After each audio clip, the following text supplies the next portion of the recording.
like we were talking about last week with the WNBA draft, that took place, and we're starting to look towards more of a training camp roster for the Storm here. So, Bel, uh, how did the draft go? What did we come away with, and Yeah. what happened? I mean, even before then.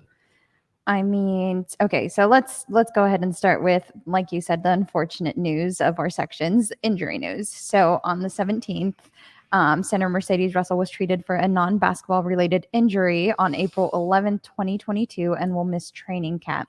Updates on her status will be provided prior to the start of the regular season. So that's a loss, a blow to the roster there. Yeah, that's very unfortunate news. And moving on to the draft here, because I believe we did pick up. Did we pick up a center?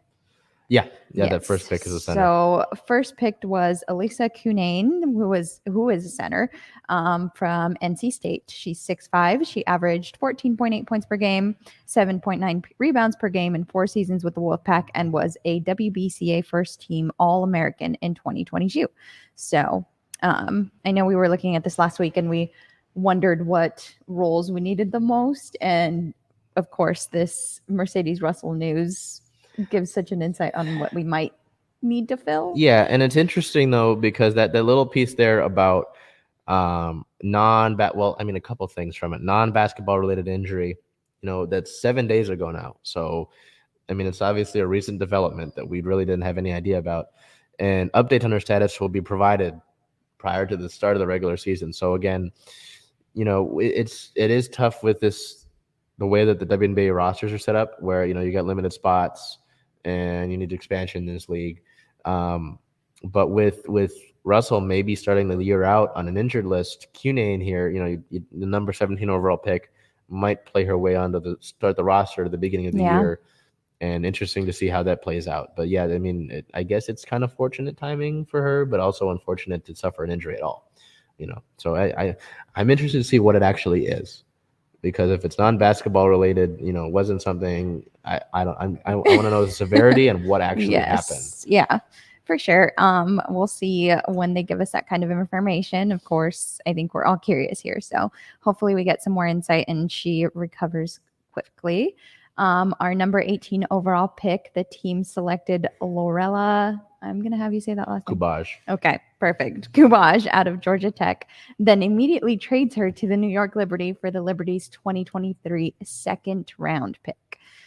With the number 21 overall pick, the team select Evina Westbrook, who is a guard. She played with UConn, averaged 9.2 points per game, 4.5 rebounds per game in 2 seasons, and she is from Oregon. Yeah, so some ties there with Westbrook. We talked about the point guard position, and obviously you're kind of looking to the future, like next year with this, and we'll get to that with the next pick because there's even more of a story with that. But with Westbrook, obviously the UConn lineage with the Storm. I mean, Sue Bird, Kate Lou Samuelson last year, Gabby Williams, Brianna Stewart. There's some UConn history here in Seattle. But also being from the Pacific Northwest, kind of cool to see that she's, kind of coming home. And I saw they had a practice yesterday. She was the last person on the court getting shots up. So interested to see. Nice. I'd hope at some point that the WNBA does open up some more slots for a roster. It'll be really interesting to see who is able to fight for those last few spots on this year's roster. But yes, let's continue on with our last overall pick in this year's draft. Last and number 33rd overall pick, the team selected point guard Jade Melbourne. She averaged 9.3 points per game and 1.2 assists per game for the UC Capitals during the 2021-22 WNBL season and represented Australia in the 2021 Asia Cup. I think this is the player that we were discussing also that would not be participating this coming season, correct? Yep. So that's the thing with that. Similar to Ezzy Magbagor, who same thing, was drafted from Australia when she was 19. Melbourne's 19. And from what we learned, that she's not going to be playing in WNBA this year. I'm pretty sure the same thing happened. They said, hey, we don't have the spot for you right now, but with 2 guard spots clearing up next year, go ahead, play another year in Australia, continue to develop, continue to get better, and then come in next year. We'll have training camp, and we've got potentially a spot for you. So I'm sure you'll see, teams selected her. You'll see probably around the regular season that she was cut. I'm sure it was the same thing. Pick up the phone, say, hey, we need you to stay in Australia, give you another Yeah. year to develop, then we'll worry about it next year. I'm sure it's the same thing that happened with Mag McGore. Also another player there that stems with a sort of lineage there with the Storm with Australia, Mag McGore, Lauren Jackson, Steph Talbot, kind of UConn and Australia, kind of similar trends with the Storm there. So interesting to see that. But I know that with, we look at the draft overall, you look at two guards and then the trade, which the trade was kind of interesting to me. I don't know if you just didn't like that many players in the draft or you Gave just one up. yeah, and you just wanted to get a pick for next year. From what I read, Cunane was a steal at 17. So I'm really interested to see, especially now with a spot maybe open to begin the season, how she is able to really grasp that and make the most of that opportunity. That Yeah. should be really interesting to see how that plays into it. But yeah, I'm okay with it. I'm not blown away with this draft, but I'm okay with it. Yeah, I don't think we anticipated being blown away, but I think we wanted some good pieces, and hopefully that's what we'll develop here.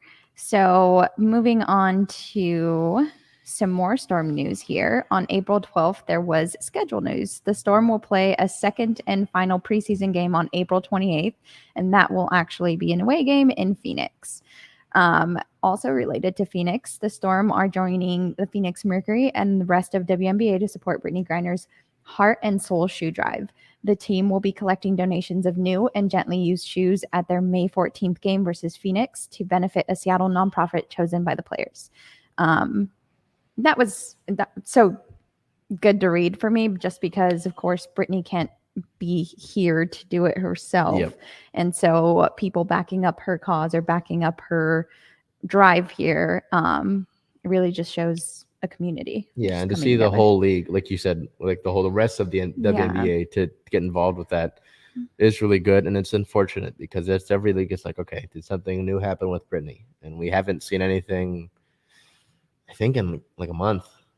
There was nothing mind blowing. I think before the draft, the commissioner mentioned that she was doing good. But again, we're like, what does we've that heard mean? several weeks ago. Yeah, what does that mean exactly? How much progress has been made to bringing her back home? I think you mentioned it maybe last week. We might have touched on it that the representative or whatever in the U.S. is able to visit her, whatever, and that's fine. But that doesn't tell me how close she is to getting out of it. No. Coming back to the States, none Right. of it. So, all these there will be videos. I'm sure people say, "Oh, update on Brittany Griner." There's nothing going on. It's not really an update. It's There's just no more of the update. same. Yeah, update, and it's like, okay, she's still in Russia.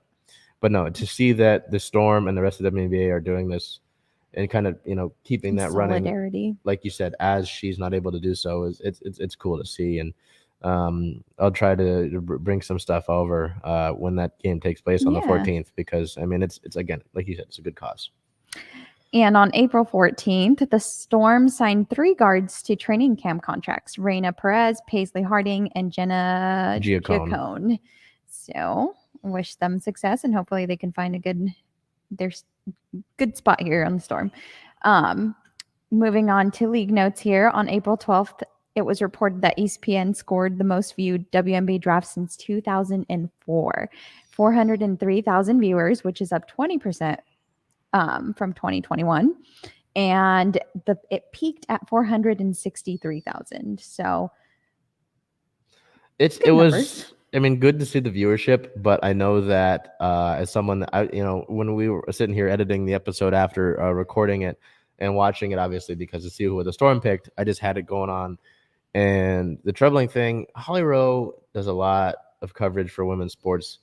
She does a lot of WNBA stuff, but the questions that were asked and just overall how it went could have been a lot better. Okay. It was a lot of like there were 2 main questions asked just about everybody in the first round. It was how did your parents help you get to where you are, and how much of your success do you have to give to your parents, basically, and then talked about the kind of just kind of the idea, and well, I guess it's like a thing in news where you focus on someone's like hardships. It's like, what kind of bad things did you go through to get here? It was like they asked everybody that, and it was like, you got to come up with something, right? You have all this time to prepare for these players, right? And then in the third round, there's 3 rounds. It's not like the NFL draft where there's 7, and then by the time you're in the 7th round, they're like letting people dance on the stage, and you don't know who's getting drafted. The third round, they weren't even calling the names. They were just talking over it, and then it was like on a little scroller on the bottom of the screen, it was like someone got picked. It was like, so that could have been done a lot better, and it's unfortunate that it wasn't. I just hope that it's sort of a learning opportunity, for ESPN.